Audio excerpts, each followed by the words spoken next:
दिल्ली के पुल पलातपुर में आप हमारे बैनर तले यहाँ पे राष्ट्रीय शागिदी ब्राह्मण समाज संगठन का यहाँ पे होली मिलन का समारोह का प्रोग्राम किया गया था। हमारे साथ में श्री देव मिश्र जी हैं जो कि इस फाउंडेशन के संरक्षक हैं। तो आइए हम उनसे जानना चाह रहे हैं क्या कहना है। देव जी सर क्या कहना चाह रहे हैं आप, जो यहाँ पे आज होली मिलन का समारोह का प्रोग्राम रखा गया था, आप क्या कहना चाह रहे हैं उसके बारे में? अच्छा ऐसा क्या? वो मीडिया वाले हैं।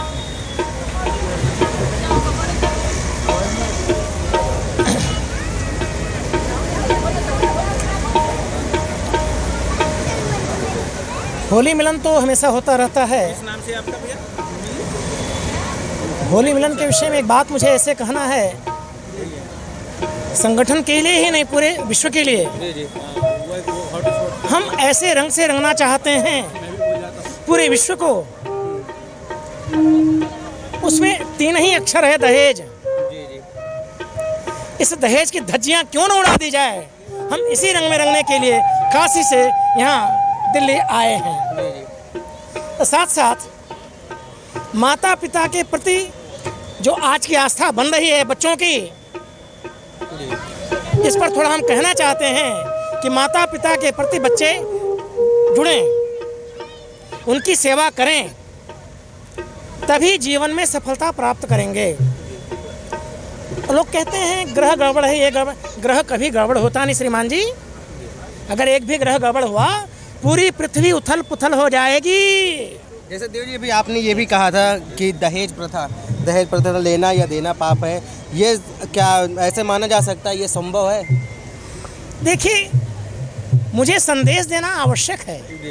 लोग माने ना माने, मेरे बस में तो कोई है नहीं। मैं ये शिक्षा दूंगा, दीक्षा दूंगा। मेरा काम शिक्षा दीक्षा देना है। लोग ग्रहण करें ना करें, भोजन करें ना करें, भूखे रहें, लेकिन उस दहेज से आज जो बेटियों को मारा जा रहा है, जलाया जा रहा है, क्या ये उचित है समाज की दृष्टि से? समाज इसमें कहाँ समर्थन कर रहा है? अगर लड़का वाला समर्थ है, देखिए कैसे केस लड़ता है। वकील खरीद लेगा, सब खरीद लेगा, जज खरीद जाएंगे, सब A to Z पूरी व्यवस्था कर दी जाएगी। लेकिन ये व्यवस्था अच्छी नहीं है। इस वास्ते हम ये कहना चाहते हैं, रिक्वेस्ट करना चाहते हैं, निवेदन करना चाहते हैं कि हम लोग ऐसे पक्ष में चलें और ऐसे रंग में रंगाएं, ऐसे रंग से रंगें पूरे देश को, पूरे विश्व को, कि दहेज ये जो विधा है इसको विनष्ट कर दिया जाए पूरे संसार से। जैसे कि अभी आपके यहाँ पे संस्था के द्वारा भी यहाँ काफ़ी देश हम देख भी रहते हैं, ऐसे बता रहे अगर कोई गरीब असहाय परिवार के लोग हैं, मैंने हम बोला उसकी सहायता भी करते हैं। क्या क्या आप सहायता प्रदान करते हैं?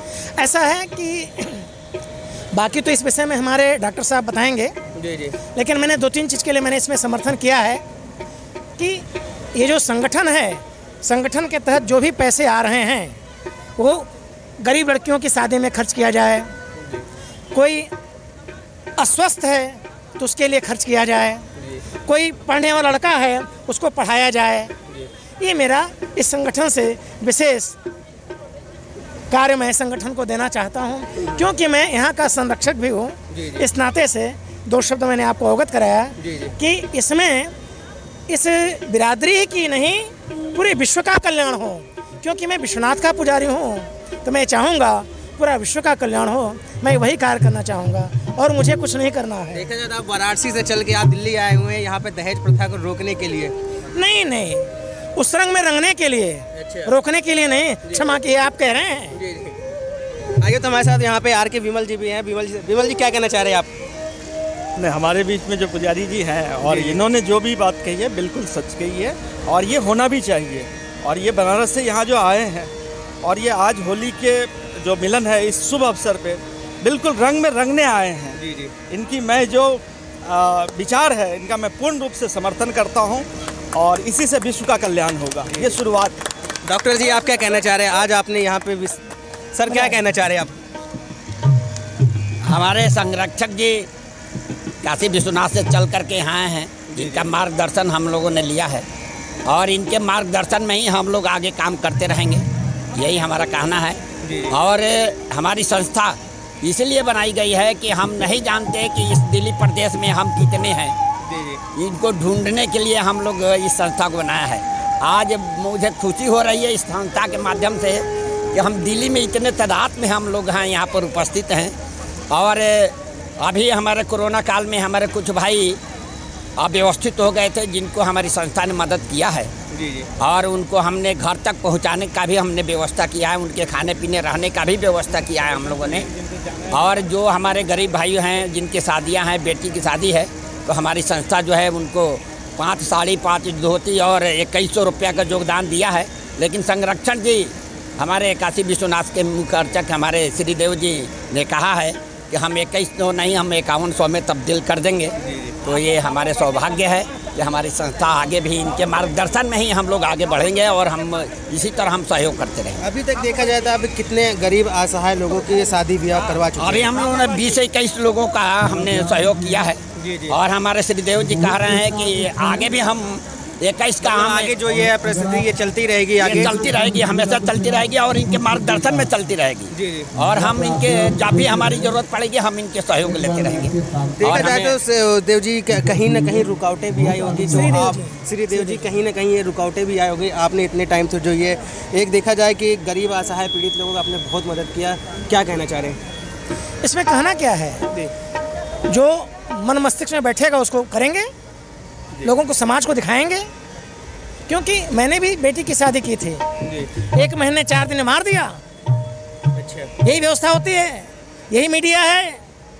क्या किया मीडिया वालों ने? कुछ नहीं किया। सब तो गलत। आपने क्या- जी, जी। एक सेकेंड पहले बोलने दीजिए, या तो बोलिए, या तो जी, हमको जी, बोलने दीजिए। क्या किया मीडिया वालों ने?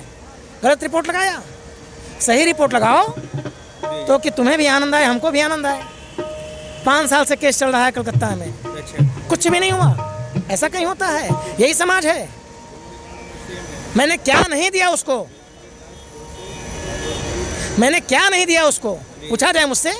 क्या क्या दिया था आपने? क्या अरे क्या दिया? क्या मैं बताऊं आपके, सब बताने की चीज़ है। नहीं, मैंने आप सब कह कुछ रहे मैंने हैं- दिया है। जी जी। लेकिन एक व्यवस्था के, एक सेकेंड, व्यवस्था के तहत मुझे जो समझ में आया, मेरा जो सामर्थ्य था, कन्यादान या गौदान किया जाता है। सबसे बड़ा दान कन्यादान। एक सेकेंड, कन्यादान गौदान दोनों बराबर हैं। गौदान किया जाता है तो उसी तरह सब सामान व्यवस्था दिया जाता है, दान दिया जाता है। उसी तरह कन्यादान को भी कन्या को सजा करके दान दिया जाता है। वहाँ दहेज शब्द नहीं है कहीं शुरू से। दहेज तो लोगों ने इधर उनका देखा, उनका देखा, उनका देखा, उसी में हमको भी इतना मिलना चाहिए, औकात कुछ नहीं, इतना मिलना चाहिए। ये क्या मतलब है? ऐसा नहीं, नो। इससे हमारा यही कथन है, समाज ऐसे ढंग से चले और जिसमें सबका समायोजन हो वही समाज है जी। बस यही मुझे। तो आइए हमसे डॉक्टर जी क्या कहना चाह रहा है? आप देखा जाए कि मंच पे यहाँ पे बताया कि आप अस्वस्थ थे, लेकिन फिर भी आप कैसे न कैसे किस तरह से ये प्रोग्राम आपने मैनेज किया? देखिए, मैं समाज के प्रति हमेशा सक्रिय रहता हूँ। आज से नहीं, करीब आज से 20 साल पहले से दिल्ली में आए हुए तो मुझे 35 साल हो गया। बट कुछ दिन मैंने सर्विस किया। सर्विस करने के बाद जब से हमने अपने प्रैक्टिस में आया, जब से समाज सेवा में आ गया और जब से मैं समाज सेवा कर रहा हूँ और निरंतर कि चाहे कितना भी अस्वस्थ रहता हूँ, समाज के प्रति हमेशा ध्यान रखता हूँ। डॉक्टर जी, ये समाज सेवा करने की प्रेरणा आपको कहाँ से मिली है? ये हमारे बाबा का देन है। अपने यहाँ पे प्रेरणा आई। एक दिन क्लिनिक में बैठा था, इच्छा हुई कि हमारे समाज कितनी है यहाँ देखा जाए। मैं अपने जितने भी रिलेशन के लोग थे उनको जोड़ा, वो एक व्हाट्सएप पर। इस माध्यम से धीरे धीरे ये विशाल वृक्ष बन गई हमारी। चलिए, इस टाइम जो आपको जनता देख रही है, आप जनता से क्या मैसेज देना चाह रहे हैं? जनता को मैसेज मैं स्पष्ट यही देना चाह रहा हूँ कि कोई भी, ये हमारे ब्राह्मण समाज की नहीं, कोई भी गरीब भाई का लड़का लड़की अगर किसी संकट में है तो उसका हेल्प और सहायता हमेशा करेंगे। आपसे कैसे संपर्क करें? एक बार अपना संस्था का जो भी हेल्पलाइन नंबर हो या आप अपना नंबर एक बार जनता तक पहुंचा दिए, ताकि किसी को भी अगर ऐसी कोई समस्या हो वो आपसे संपर्क कर सके। आप मेरे नंबर पर 97 11 83 64 40 डॉक्टर के मिश्रा के नाम से है। इस नंबर पर आप 24 आवर कभी भी फ़ोन कर सकते हैं, ये हमेशा उपलब्ध रहता है। प्रोग्राम किया गया था, आप इस संस्था के भी महासचिव भी, राष्ट्रीय महासचिव भी हैं, तो क्या कहना चाह रहे हैं आप? देखिए, समाज से संगठित रहना हम सबको बहुत आवश्यक हो गया है, क्योंकि अब हम लोग वस्तुतः प्रवासी हो गए, सब लोग अपने मूल स्थान से निकल गए हैं। तब यह समय की मांग है कि हम सब संगठित होकर समाज को आगे लेकर जाएं, मिलजुल कर रहें, ताकि कल को हम सबको अपने बच्चों की शादी करनी हो, क्योंकि हम लोग यदि जड़ को ख़त्म कर देंगे ना तो हम सब का कोई वजूद नहीं रह जाएगा, कोई पहचान नहीं रह जाएगी। इसलिए आवश्यक है कि हम सब जुड़ के रहें। इसी उद्देश्य को लेकर हमारा संगठन जो है राष्ट्र भर में एक आंदोलन चलाए हुए लोगों को जोड़ने का, क्योंकि अब क्या है, परिवार में लोग हम दो हमारे दो, बाकी परिवार से भी मतलब नहीं रखते, जबकि समाज से जुड़ के रहना जरूरी है। तो इसलिए हम लोगों का उद्देश्य यही है कि हम सब समाज को जोड़ कर चलें, सबके सुख दुख में सब लोग सहभागी बने। हमारे साथ में यहाँ पे एक मैम मौजूद भी है, आइए उनसे ज़रा। मैम क्या कहना चाह रहे हैं आप इस संस्था के? बिल्कुल मैं इस बात से सहमत हूँ। बिल्कुल। आप क्या ये बिल्कुल जो दहेज प्रथा ये चले इसके आप क्या? दहेज के खिलाफ हूँ मैं तो। जी। मेरा एक बेटा है। आपने भी तो दहेज लिया होगा ना? नहीं लूँगी, शादी करना है, हाई कोर्ट में जॉब करता है। अच्छा। पर एक पैसा नहीं लूँगी। जी। आज भी यही करी हूँ, उस दिन भी यही बोलूँगी। जी जी जी, चलिए ठीक है मैम। पर आजकल कई कारण भी है। जी जी। दहेज ना लो तो, लेकिन उसकी चिंता नहीं है। देखा जाए तो आजकल दहेज के चक्कर में लोगों बेटियां को जला देते हैं, झुलस देते हैं, उसके बारे में क्या कहना चाहते हैं? क्योंकि देखिए आप भी एक महिला हैं, कहीं ना कहीं एक महिला की दर्द समझ सकती है। क्या कहना चाह रहे हैं आप इसके बारे में? मैं अपनी बेटी की शादी करी हूँ, जो मैं भुगत चुकी हूँ, वो किसी को ना मैं करूँगी। जो परेशानी मुझे हुई वो और किसी को मैं परेशान नहीं करना चाहती हूँ।